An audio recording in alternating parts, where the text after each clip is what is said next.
उतना क्रोध हमारी माताओं को नहीं आता है। पुरुषों को तो जरा सी नहाते समय टॉवल नहीं मिले तो क्रोध आ जाए, जरा सा टाइम पे बाल भोग नाश्ता नहीं मिले तो क्रोध आ जाए। लेकिन हमारी माताओं को बार बार क्रोध नहीं आता, लेकिन जब भी इन्हें क्रोध आता है तो शकल भी फिर देखने लायक होती है। जय श्री कृष्ण। हाँ, फिर चेहरे की आकृति भी इतनी सुंदर लगती है कि मैं शब्दों में आपको बता नहीं सकता। हाँ, तो पार्वती को, मैया को तो तरवा से लेकर के चोटी तक आग लगी है, चार पसेरी का गुब्बा सा मुंह फूला हुआ है। भूत भावन भगवान शंकर अंदर पहुंचे और जाते ही आवाज लगाई, भगवान क्या हुआ? पार्वती बोली, मैंने कपटी बहुत देखे पर तुम्हारे जैसा कपटी नहीं देखा। भगवान शंकर बोले, हमें कपटी बोल रही हो? हमें? अरे हमारा तो नाम ही भोले है, पर तुम हमें कपटी बोलती हो। माता पार्वती ने कहा, तुम्हारा नाम ही भोले है पर कपट तो तुम बड़े भयंकर करते हो। शंकर जी ने कहा, पर मैंने कपट क्या किया यह तो बताओ।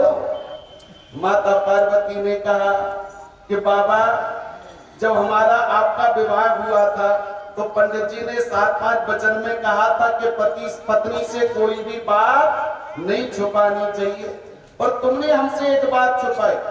क्या बात छुपाई? बोले, आपके गले में जो मुंडों की माला पड़ी है उस माला में मुंड किसके लगे हैं यह तो आपने कभी बताया ही नहीं। भगवान शंकर बोले, लो कर लो बात। अरे ये किसी दूसरे के मुंड तोड़ रही है। पार्वती ने कहा, तो किसके? शंकर जी बोले, ये सब तुम्हारे ही मुंड है। पार्वती ने एक एक करके गिनती करी तो 108 मुंड लटक रहे हैं, और बीच का तो वो गणेश जी महाराज का है ही सुमेरु वाला मुंड। पार्वती ने कहा, बाबा मैं तो सोच रही थी कि आप कपटी हो, पर आज पता चला कि आप तो महान कपटी हो। जय श्री कृष्ण। भगवान शंकर ने कहा, महान कपटी बोलती है मेरे को? ये महान कपट वाला मैंने क्या काम किया बताने भैया? पार्वती ने कहा, बाबा सही सही बताना। स्वर्ग का जब अमृत निकला था तो हम तुम दोनों ने मिलकर के पिया था, लेकिन स्वर्ग का अमृत पीने के बाद मैं 108 बार मर गई, तुम 2-4 बार भी नहीं मरे। तुम अभी तक वैसे ही जिंदा हो। अरे कम से कम मैं 108 बार मर गई तो 1-2 बार तो तुम भी मरने थे ना, पर आप क्यों नहीं मरे? भगवान शंकर ने कहा, भगवान ये स्वर्ग का अमृत मुक्ति नहीं देता है। मैंने जो अमृत पिया है उस अमृत को पीने के बाद जो दुनिया में आने जाने का चक्र है उससे सदा के लिए छुटकारा मिल जाता है। कौन सा अमृत? बोले, श्रीमद् भागवत रूपी अमृत। पिबत भागवतम रसमालयम। मैंने भागवत रूपी अमृत का पान किया है, और अमृत जब संयुक्तम, उस अमृत को पीने के बाद फिर मरना और जन्मना नहीं पड़ता है। पार्वती ने कहा, बाबा घर की चीज घर में नहीं बांटोगे तो क्या पड़ोसियों को देने जाओगे? जय श्री कृष्ण। वही भागवत जो अमर करा देती है उस कथा को आप हमें भी सुनाओ। भगवान शंकर ने कहा, कथा तो सुनाएंगे पर कोई अनविज्ञ जीव ना सुने, इसके लिए कोई उपाय करो। ऐसी शीतल हवा चलाई कि सारे जीव के लाश छोड़ करके भाग गए, और शुक पक्षी का फूटा हुआ अंडा वहीं पड़ा रह गया। मेरे भगवान शंकर ने कहा, देवी मैं कथा तो सुनाऊंगा पर आंख बंद करके सुनाऊंगा। अब मुझे पता कैसे चलेगा कि आप कथा सुन रही हो कि सो रही हो? ये पता कैसे चलेगा? तो माता पार्वती ने कहा कि मैं बीच बीच में ओम ओम ओम बोलती जाऊं। और देखो भैया, हिंदी में हाजी और संस्कृत में ओम, दोनों का मतलब एक ही होता है। भगवान शंकर ने आंख बंद करके कथा प्रारंभ करी। कथा का ये प्रभाव बना कि वो फूटा हुआ अंडा साबित हो गया। कथा के प्रभाव से अंडा फूटा और उसमें से शुक पक्षी प्रकट हो गया। भगवान की कथा भगवान शंकर के मुख से बड़े भाव से वह पक्षी सुन रहा है, और कथा सुनाते सुनाते सुनाते अब 6 दिन बीत गए, और जो ही 7वां दिन प्रारंभ हुआ भैया जी, सो पार्वती मैया को आ गई नींद। जय श्री कृष्ण। हाँ, पार्वती मैया को आने लगे झोंके। सुपक्षी ने सोचा मैया ओम कहेगी नहीं तो कथा बंद हो जाएगी, और मैं नहीं चाहता कि कथा में किसी प्रकार का कोई विराम लगे। सो सुपक्षी अपनी मधुर आवाज में ओम ओम ओम पुकारने लगे। पार्वती को अमर कथा जब सुना रहे कैलाशपति, तोता बेचारा सुन ही रहा था। सोए गई माँ पार्वती, मैया को नींद आ गई। सुपक्षी ओम ओम बोलता रहा, और जैसे ही 7वें दिन की कथा का विराम हुआ, भगवान शंकर ने जयकारा लगाया, बोलिए भागवत भगवान की। पार्वती मैया की नींद खुली, हो गई कथा। भगवान शंकर ने कहा भी सुना तो दी, कथा पूरी हो गई। भगवान शंकर ने कहा अपन ने तो पूरी कथा सुनाई देनी, पर बाबा हमने तो नहीं सुना कि गौलोक धाम जाने से पहले कन्हैया ने उद्धव को क्या उपदेश किया, क्योंकि हम तो सो गए थे ना बाबा। भगवान शंकर ने कहा यदि आप सो गई थी तो बीच बीच में ओम ओम ओम कौन बोल रहा? इधर उधर देखा, कोई दिखाई नहीं पड़ा, और जैसे पीछे मुड़ के देखा तो सुपक्षी बैठा है। एक बार तो मेरे भगवान शंकर गदगद आनंदित हो गए, बारे पक्षी इतना प्रेम प्रभु से कि तूने भाव से कथा को सुना, लेकिन तूने कथा तो सुनी है, इसके लिए तू बड़भागी भी है, लेकिन तूने कथा के नियम को तोड़ दिया। हमारे शास्त्र में लिखा है कि इतिहास पुराणानि वेद शास्त्र विधि बिना केवलम में हेतु की भक्ति उत्पाते में केवलम। इतिहास पुराण की विधि से ही पूजा पाठ होना चाहिए। ध्यान देना आप लोग, जो भी यज्ञ अनुष्ठान हम करते हैं वो शास्त्र संबद्ध होना चाहिए। शास्त्र के नियम से ही अनुष्ठान का फल मिलता है, लेकिन इसने तो नियम तोड़ दिया। क्योंकि कथा सुनने का नियम क्या है? सामने बैठ के सुनो, जय श्री कृष्ण। और इसने कहां बैठ के सुनी है? पीछे बैठ के सुनी है, तो ये दंड का भागीदार हुआ ना। सो त्रिशूल लेकर के मारने को दौड़े। अब आगे आगे सुपक्षी और पीछे पीछे बाबा शंकर। ये कालों के काल महाकाल है शंकर। दुनिया मारे तो शंकर बचाए, और जिसको शंकर मारे उसको कौन बचाए। लेकिन उड़ता उड़ता यह पक्षी बद्रीनाथ से भी आगे निकल गया, और बद्रीनाथ से आगे एक संत का आश्रम बना हुआ था, जिस आश्रम का नाम था साम्यप्रास। और यह आश्रम संत वेदव्यास जी महाराज का था। वेदव्यास जी महाराज तो दिनचर्या के लिए आश्रम से बाहर गए हुए थे, पर उनकी पत्नी बिटका देवी आश्रम में विराजमान थी। जय श्री कृष्ण।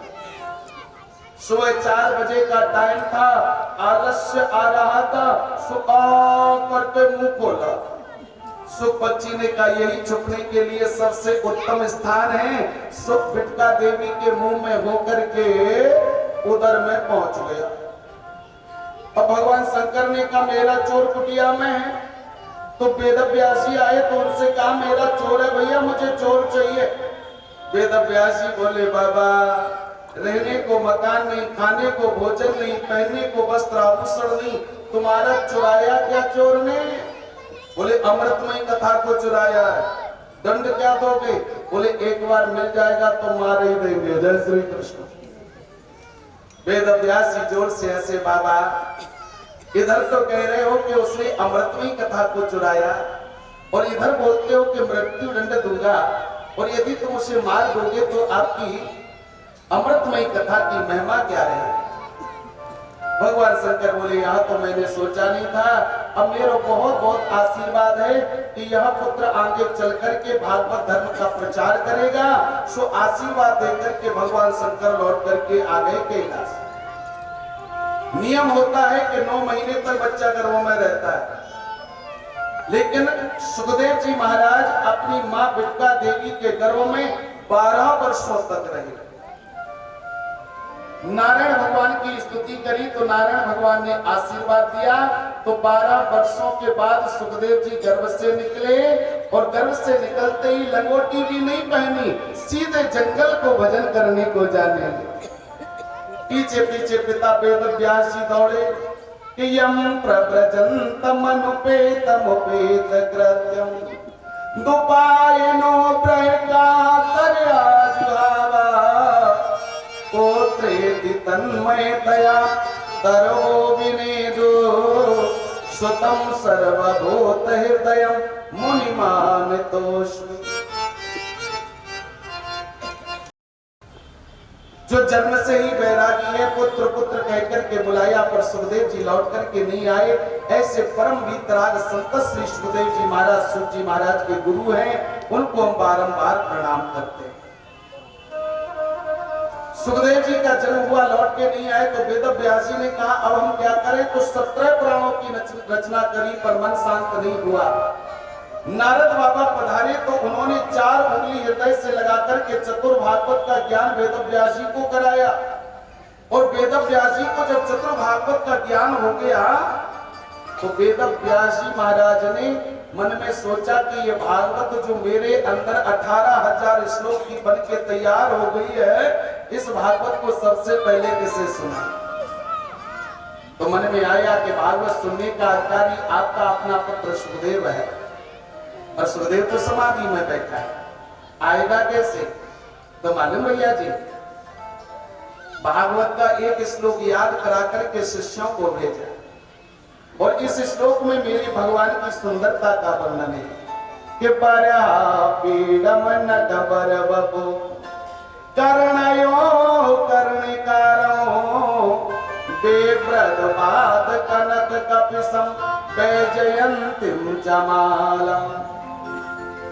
इस श्लोक को सुनकर के सुखदेव जी की समाधि खुली। भैया इतना सुंदर कौन है? बोले महाराज हमें तो एक ही श्लोक आता है, ज्यादा सुनना है तो अपने पिताजी के पास चलो। सुखदेव जी ने कहा कोई सुंदर होगा तो अपने लिए होगा, किसी की सुंदरता से हमें क्या लाभ। नहीं आए। दूसरा श्लोक याद करा के भेजा और दूसरा श्लोक गाया, और इस श्लोक में मेरे कन्हैया की करुणा भरी है कि आओ बकीयम स्तन काल कोटो जिगांसया यदा पशादि लेवे गतिम्बा तुचतां ततोन्यो इम्बा दयालुम सुसरणं ब्रजेहम्। इस श्लोक को सुनकर के सुखदेव जी की समाधि खुली। इतना करुणा का सागर कौन है, इतना दयालु कौन है जो मारने वाले पर कृपा कर दे। दौड़ करके सुखदेव जी के आए वेद व्यास जी के पास में, पिताजी सुनाओ इतना करुणा का सागर कौन है। वेद व्यास जी ने कहा बेटा पहले जनक जी के पास वेदांत पढ़ने जाओ और जनक जी ये प्रमाणित कर दे कि काम करो तुमने जीता है, तब मैं तुम्हें कथा पढ़ाऊंगा। जनक जी ने प्रमाणित किया कि काम करो सुखदेव जी ने जीता है।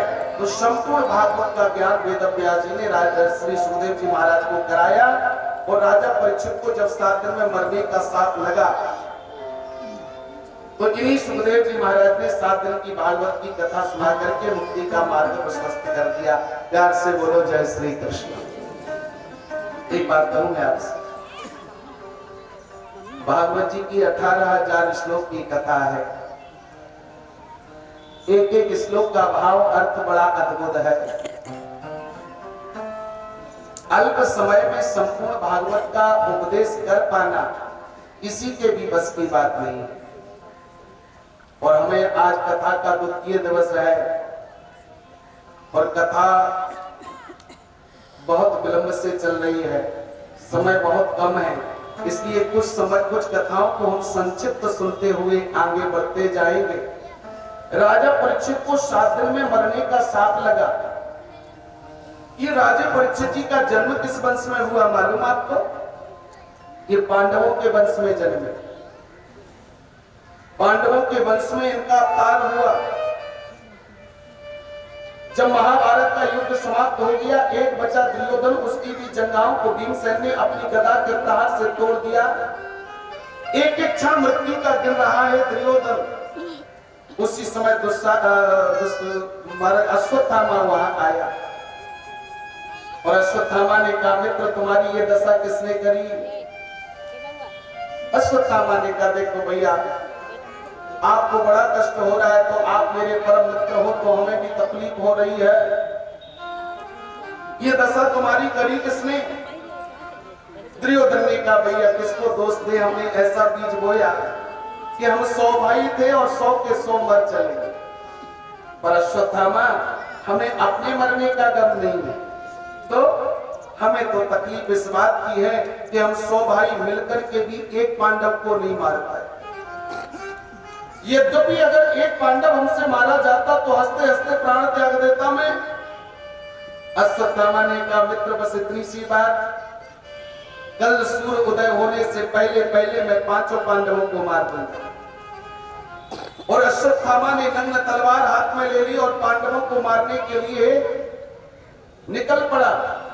और उधर जिस कक्ष में 5 पांडव सो रहे हैं उसके मेन दरवाजे पर मेरे कन्हैया छड़ी लेकर के पहरेदारी कर रही है। क्यों? क्योंकि जाको राखे साइया मार सके ना कोई और बाल न बाका कर सके चाहे जग बेरी होई। जिसका रखवाला मेरा गोविंद हो, जिसका पालनहार मेरा मुरली मनोहर हो, भला उसे कोई मार सकता क्या? जिस कक्ष में 5 पांडव सो रहे हैं उसके मेन दरवाजे पर मेरे कन्हैया छड़ी लेकर के पहरेदारी कर रहे हैं। और अर्जुन की रात के 12 बजे नींद खुली और जब भी अर्जुन ने द्वार की ओर देखा तो सामने कन्हैया खड़े। अर्जुन उठ करके गया, कन्हैया आपको नींद नहीं आ रही है? कन्हैया बोले तुम्हें आ रही है? अर्जुन बोले प्रभु हमने जीवन की बागडोर आपको सौंप दी है, बनेगी तो आपकी और बिगड़ेगी तो आपकी, हम तो चैन से सोएंगे ना। भगवान ने कहा ओ अर्जुन भैया जब तुमने सब कुछ हमारे ऊपर छोड़ दिया है तो हम कहते हैं कि ये जगह तुम्हारे सोने के लिए ठीक नहीं है, तो हमारे साथ दूसरे कक्ष में चलो। और रात्रि में ही 5 पांडवों को लेकर के दूसरे कक्ष में चले गए। अश्वत्थामा ने महल में प्रवेश किया, द्रौपदी के 5 पुत्रों को पांडव समझ लिया और 5 का सिर काट करके दुर्योधन के पास में अश्वत्थामा पहुंच गए। मित्र मैंने 5 को मार दिया। दुर्योधन ने देखा कि ये सिर तो बालकों के हैं, सो छाती पीट पीट करके दुर्योधन रोने लगा और इधर दुर्योधन का प्राणांत हुआ। अश्वत्थामा ने कहा मुझसे बहुत बड़ी भूल हो गई, मैंने पांडवों के पुत्रों को मार दिया तो अब अर्जुन मुझे जिंदा नहीं छोड़ेगा। सूरत पर बैठ करके अश्वत्थामा भाग रहा है।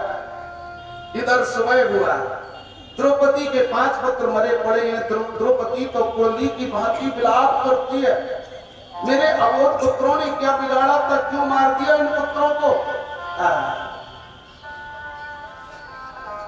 अर्जुन ने देखा कि पत्नी रो रही है, सुगांडी हाथ में लेके प्रतिज्ञा कर ली, देवी द्रौपदी तुम्हें रोने की आवश्यकता नहीं है, तुम्हारे पुत्रों को मारने वाले दुष्ट अश्वत्थामा को मैं जीवित नहीं छोड़ूंगा। रथ सजाया, मेरे कन्हैया ने रथ दौड़ाया, अश्वत्थामा का रथ दिखाई पड़ा। अश्वत्थामा ने अपनी सुरक्षा के लिए ब्रह्मास्त्र का प्रयोग कर दिया। एक बार तो अर्जुन भयभीत हो गया, लेकिन बाद में भगवान के इशारे से अर्जुन ने भी ब्रह्मास्त्र चलाया और दोनों ब्रह्मास्त्र अनंताकाश में टकरा करके शांत हो गए। अश्वत्थामा के केसों को पकड़ा घसीटते हुए सभा में लेकर के आए। इसने बाल हत्या करी, इसकी मौत तो निश्चित है, पर मरना कैसे ही ये तुम बताओ। द्रौपदी ने कहा मुच्चता मुच्चता में शो ब्राह्मणो विक्राम गुरु, ये ब्राह्मण बालक है इसलिए इसको ऐसे ही छोड़ दो। भीम भैया ने कहा ऐसे पापी को मारने से पाप नहीं लगता, अगर तुझे डर लग रहा है तो लाभ में मार दो। अर्जुन ने कहा मैं करूं तो करूं क्या? भीम भैया कह रहे हैं कि ये पापी है इसे मार दो, और पत्नी कह रही है कि ये गुरुपुत्र है इसे मत मारो, तो अब मैं करूं क्या? मार दूं या छोड़ दूं? क्योंकि पत्नी मना कर रही है ये गुरुपुत्र है इसे मत मारो। एक नारी ही दूसरी नारी की पीड़ा को समझ सकती है।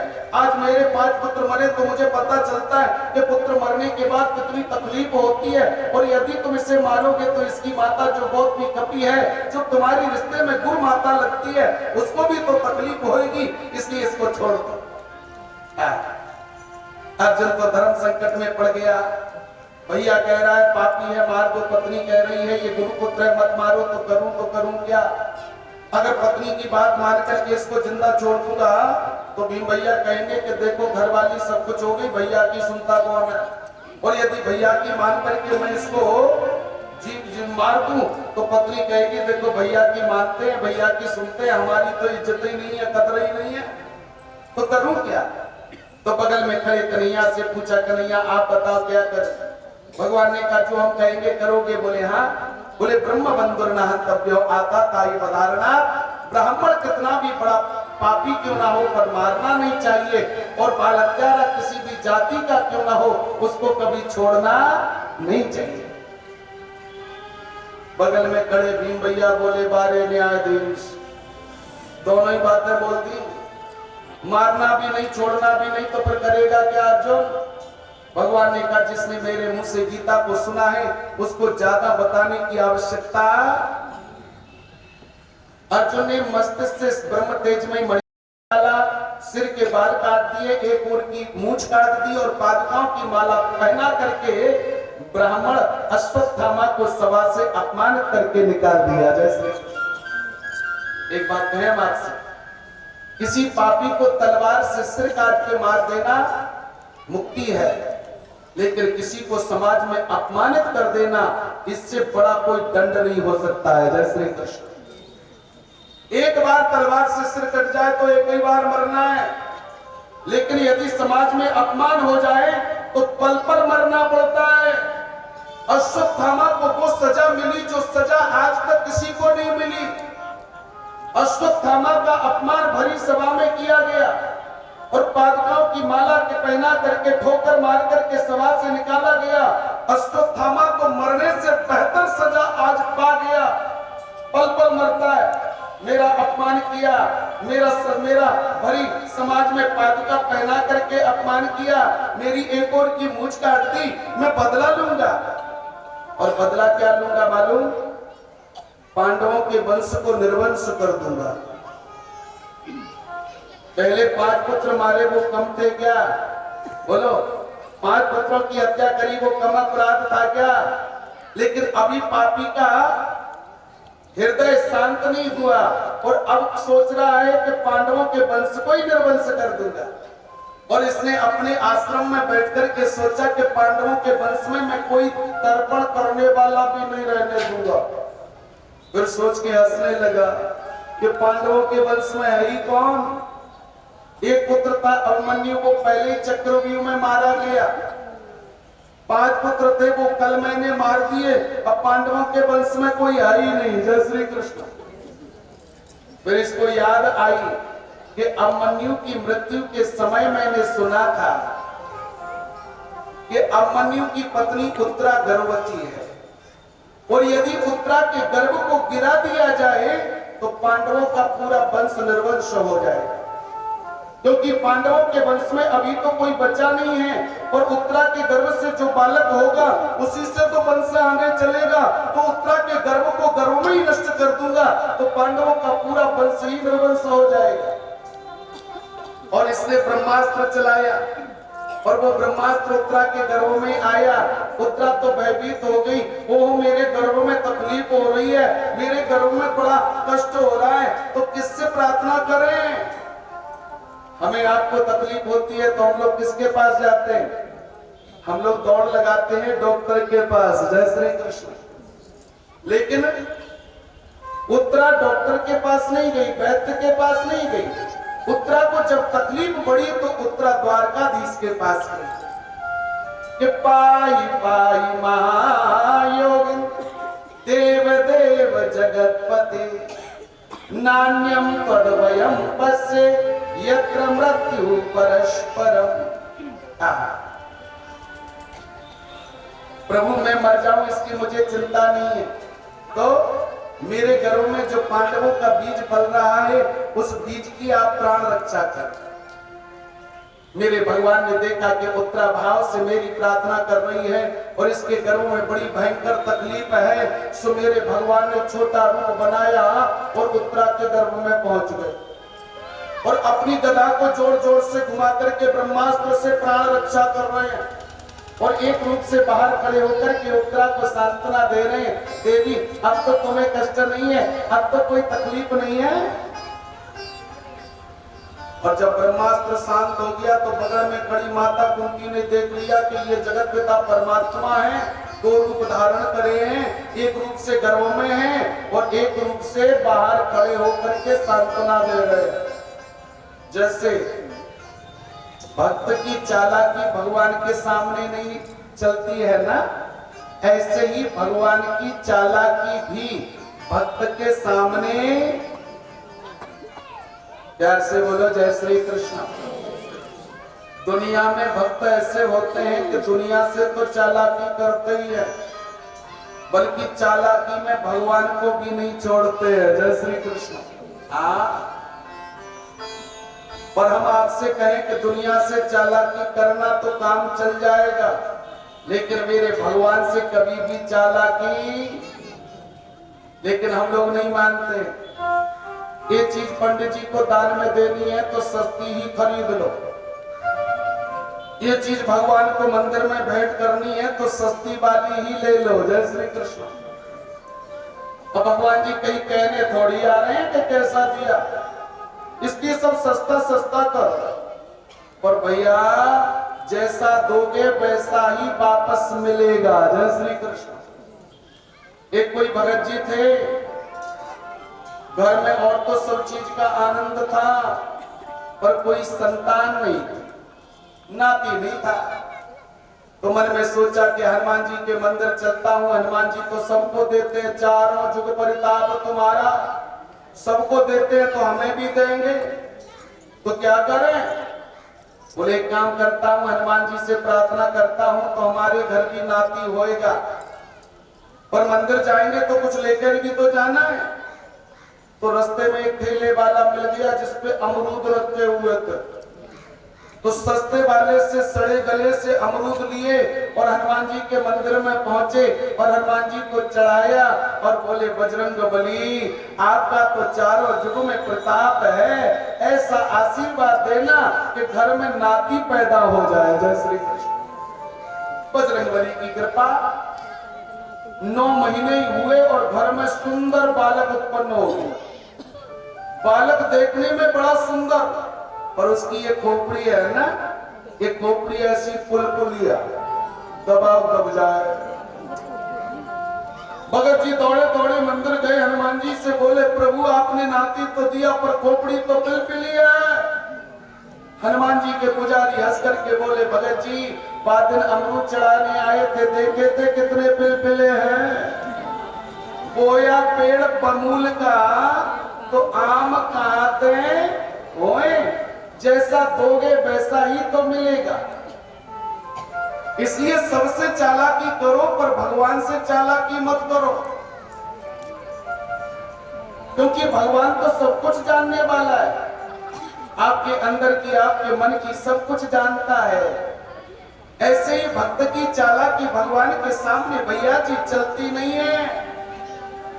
और जो सच्चे भक्त होते हैं ना, उनके सामने भगवान की भी चालाकी नहीं चलती है। माता कुंती तो भगवान की परम भक्त है, उन्होंने देख लिया कि इन्होंने मेरी परपौत्र वधू के गर्भ में जाकर के परपर पौत्र की प्राण रक्षा करी है। तो माता कुंती दौड़ करके आई और कन्हैया के चरणों में लेट गई और कहा हे द्वारका वासन देव देव जगतपति, हे जगत के मालिक, मैंने आपको पहचान लिया है कि आप मेरे केवल भतीजे नहीं हो, बल्कि आप तो संसार के मालिक भगवान हो। माता कुंती ने जब प्रणाम किया तो भगवान ने कहा बुआ मैं तुम्हारे भाई का बेटा, वो भी छोटा वाला, और तुम मुझे भगवान बोल रही हो। अरे मैं तो तुम्हारा भतीजा हूं, माता कुंती ने कहा लाला किसी को मामा, किसी को फूफा, किसी को ताई और ताऊ बनाते हो, पर ये क्यों भूल जाते कि सबके पर बाबा तो आप ही हो। जय श्री कृष्ण। भगवान ने कहा बुआ तो तुम कह रही हो कि मैं भगवान हूं, तो आज मैं भी छाती ठोक के कह रहा हूं कि मैं भगवान हूं। और भगवान से कुछ मांगा जाता है, बोलो भैया, भगवान से मांगा जाता है कि नहीं मांगा जाता है?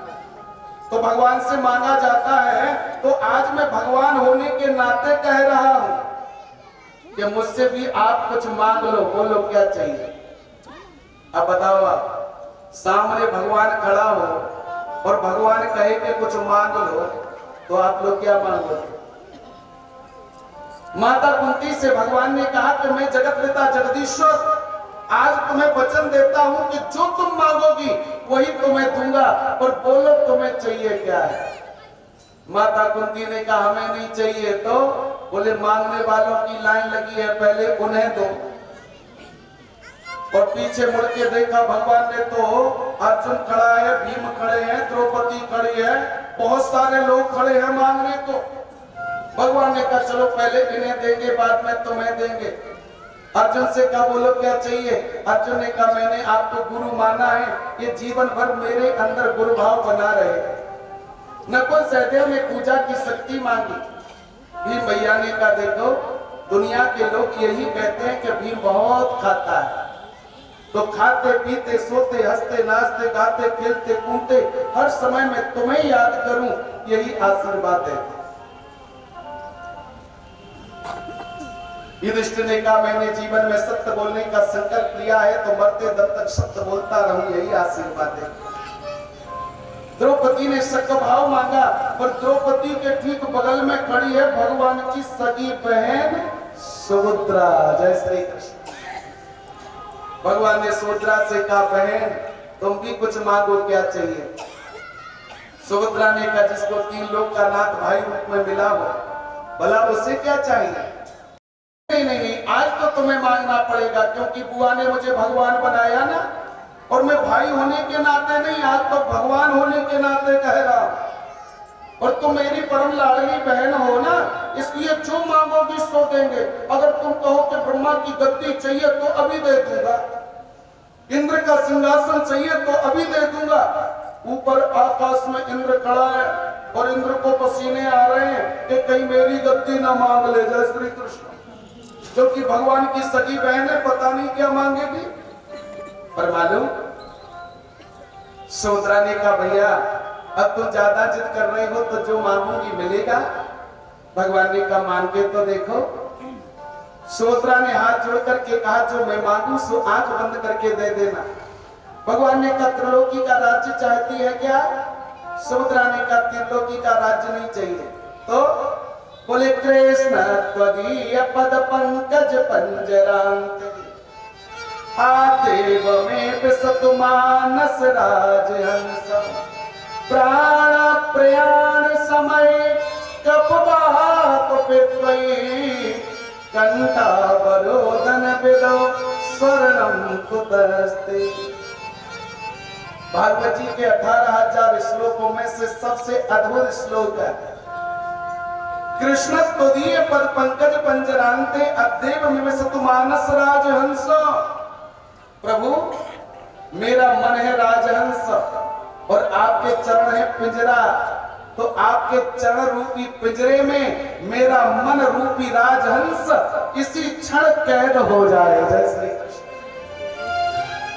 मनी इस मन में आपके चरणों के अलावा और किसी का ध्यान ना आए, यही आशीर्वाद आप मुझे दे। भगवान ने सुभद्रा को अपने गले से लगाया और सब के बाद में माता कुंती से कहा बुआ आप भी कुछ मांगो, आपको क्या चाहिए? माता कुंती ने कहा लाला हमें तो सब कुछ मिला हुआ है, हमारे पुत्र राजगद्दी पर बैठ गए हैं, छत्र सम्राट राजा बन गए हैं, अब हमें क्या चाहिए? नहीं नहीं बुआ आपको तो कुछ मांगना पड़ेगा, क्योंकि आपने ही तो मुझे भगवान बताया और आप ही नहीं मांगोगी तो मुझे बड़ा बुरा लगेगा। इसलिए बुआ हम चाहते हैं कि आप हमसे कुछ मांगो। माता कुंती ने कहा हमने मांगा और तुमने नहीं दिया तो? भगवान ने कहा मैं दूंगा दूंगा दूंगा, तुम मांगो तो क्या चाहिए? तो माता कुंती के मांगने का ढंग देखिए भैया। माता कुंती ने अपने साड़ी के पल्लू को लिया और साड़ी के पल्लू को लेकर के कन्हैया के सामने फैला दिया। और माता कुंती ने कहा गोपाल, मैं आपसे कोई रुपया पैसा महल खजाना नहीं मांग रही, आपसे मैं कोई धन दौलत मांगने वाली नहीं हूं, जो मैं मांगूंगी सो देना। भगवान ने कहा बोलो तो बुआ क्या चाहिए? साड़ी के पल्लू को फैला करके माता कुंती ने कहा कि पिपदा संतुना सस्वत तात्र तात्र जगत गुरु। हे जगत के गुरु जगदीश्वर, यदि आप मेरी भक्ति से प्रसन्न हो और मुझे वर देना चाहते हो तो एक ही वर दो। क्या? बोले विपदा संतु न सस्वत तत्र तत्र जगत गुरु। संसार के लोगों के पास जितनी भी विपत्ति है वो सब मेरे जीवन में आ जाए और मेरा सुख संसार के पास चला जाए। ओ भैया, आप लोग यहाँ कथा सुन रहे हो, क्यों सुन रहे हो? आप लोग कथा इसलिए सुन रहे हो कि जीवन के दुख दूर हो जाए और जीवन में सुख आ जाए। बोलो, आप लोग इसीलिए तो घर छोड़ के यहाँ पंडाल में आए हो कि हमारे जीवन में जो दुख है वो दूर हो जाए और सुख जीवन में आ जाए। हम लोग तो 2 रुपए की अगरबत्ती भी लगाते हैं ना, तो क्या गाते हैं? सुख संपत्ति घर आवे, कष्ट मिटे तन का, स्वामी कष्ट मिटे तन का। मनी 2 रुपए की अगरबत्ती में भी हम भगवान से क्या मांगते हैं? क्या मांगते हो? सुख संपत्ति, सुख भी आए संपत्ति भी आए, और लेके क्या जाना? बोले कष्ट मिटे, ये कष्टों को आप ले जाना। हाँ, हमारी तकलीफ आप ले जाना, और जो जो सुख का खजाना आपके पास है वो आप सब हमें दे करके जाना। मनी हम लोग सुख संपत्ति भगवान से मांगते हैं, तो क्या हम माता कुंती को समझदार मानेंगे? बोलो, माता कुंती को भगवान से क्या मांगना चाहिए था कि प्रभु हमारे जीवन में सुख आ जाए, आप ऐसा आशीर्वाद दो कि हमारा जीवन खुशियों से भर जाए, हमारे जीवन में आनंद बरस जाए। लेकिन माता कुंती क्या मांग रही है? माता कुंती मांग रही है दुख। जय श्री कृष्ण। विपदा संतु न सस्वत, हमारे जीवन में विपत्ति आ जाए। हमारे भारत देश में 2 लोग ऐसे हुए जिन्होंने भगवान से जब मांगा तो दुख मांगा। कौन से 2 लोग हुए भैया? एक तो माता कुंती हैं जिन्होंने भगवान से दुख मांगा, और दूसरे हैं हमारे चंद्रवंश में प्रकट हुए राजा रंती देव। राजा रंती देव के राज्य में एक बार अकाल पड़ गया, और इतना भयंकर अकाल पड़ा कि अन्न का एक दाना भी नहीं बचा। राजा ने अपने कोषागार को खोल दिया और कहा कि जितना धन है सब प्रजा को खिलाओ, हमारे राज्य में कोई भूखा नहीं रहना चाहिए। सबको भोजन कराया। अंत में अन्न का एक दाना नहीं बचा, केवल 1 लोटा जल बचा। कितना? 1 लोटा जल। मंत्री उस जल के लोटे को लेकर के राजा रंती देव के पास में आए। महाराज, और तो कुछ बचा नहीं है, आपके लिए तो केवल 1 लोटा जल बचा है, तो ये जल पी लो आप। राजा रंती देव ने कहा कोई बात नहीं, प्रजा का तो पेट भर गया। बोले और तो सबने भोजन कर लिया, और तुम्हारे लिए भोजन तो बचा नहीं है, और पानी है सो पानी पी लो। राजा रंती देव ने कहा कोई फर्क नहीं पड़ता है, हम तो जल ही पान कर लेंगे। सो जैसे ही जल का लोटा हाथ में लिया और पीने को हुए, उसी समय एक चांडाल अपने कुत्ते को लेकर के आ गया। राजा रंती देव से कहा महाराज मैं भी प्यासा, मेरा कुत्ता भी प्यासा, मुझे पानी चाहिए। अब विचार करो आप, 1 लोटा जल, और वो भी राजा रंती देव पीने वाले थे। उसी समय कोई प्यासा आ गया तो क्या कोई अपना भाग का पानी उस प्यासे को पिला सकता है? लेकिन राजा रंती देव ने क्षण मात्र भी विचार नहीं किया और उस पानी के पात्र को उस चांडाल की ओर बढ़ा दिया और कहा, भैया तू भी पानी पी ले और अपने कुकर को भी पानी पिला दे। और आकाश की ओर दृष्टि डाल करके कहा कि हे गोविंद, यदि तुम मेरी पुकार सुनते हो तो संसार के सारे दुख मेरे जीवन में डाल दो और मेरे सुख संसार को प्राप्त करा दो। राजा रंती देव ने जब दुख मांगा, राजा रंती देव ने जब दुख मांगा तो आकाश में बैठे हुए मेरे नारायण की आंखों से आंसू निकल गए और वही आंसू मूसलाधार बारिश बन करके प्रकट हो गए और जितना अकाल पड़ा था वो सब शांत हो गया। माता कुंती ने भी भगवान से दुख मांगा। भगवान ने कहा, बुआ तेरी जीभ फिसल गई होगी, तू मांगना तो सुख चाह रही होगी पर तेरे मुंह से दुख निकल गया होगा। दुख निकल गया होगा। पर मां, मैं आपको दुख तो नहीं दे सकता, ये दुख तो मैं आपको नहीं दे सकता क्योंकि आपका तो सारा जीवन दुख में बीता है। आपका जन्म हुआ सूरसेन के यहाँ, पालन हुआ कुंतभोज राजा के यहाँ, कुंवारी अवस्था में एक पुत्र पैदा हो गया, करण लोकलाज की भय से जल में बहाना पड़ा। विवाह हुआ तो ऐसे पति के साथ जो कीरिया का मरीज पांडु महाराज, और उस पति का भी कोई सुख नहीं क्योंकि उसको भी शाप लगा हुआ था कि जब कभी तुम अपनी पत्नी के पास काम की भावना लेकर के जाओगे तो मरना पड़ेगा। वही उस पति का कोई भी सुख नहीं। वो तो भला हो संत दुर्वासा जी का कि उन्होंने तुम्हें मंत्र दिए थे, उन मंत्रों के माध्यम से तुमने 5 पुत्र प्राप्त करे। धर्म स्वरूप युधिष्ठिर, इंद्र स्वरूप अर्जुन, अश्विनी कुमारों के माध्यम से नकुल सहदेव और पवन के प्रभाव से तुमने भीम दादा को प्राप्त किया। ये भगवान की कृपा रही हुआ। और वहां भी सुख नहीं क्योंकि तुम्हारे 5 पुत्रों को मारने के लिए गांधारी के 100 पुत्र 24 घंटे तैयारी में रहते। लेकिन आज तुम्हारे पुत्रों की सच्चाई रंगलाई और एक छत्र सम्राट राजा बने हुआ और आज सुख भोगने का समय आया तो तुमने आज फिर दुख मांग लिया। पर ये दुख तो मैं तुम्हें नहीं दे सकता, इसके अलावा कुछ मांगो, क्या चाहिए? माता कुंती ने कहा, मुझे तो दुख ही चाहिए। क्यों? क्योंकि सुख के माथे सिल परे जो हरि हृदय सो जाए और बलिहारी बा दुख की जो पल पल नाम जपाए।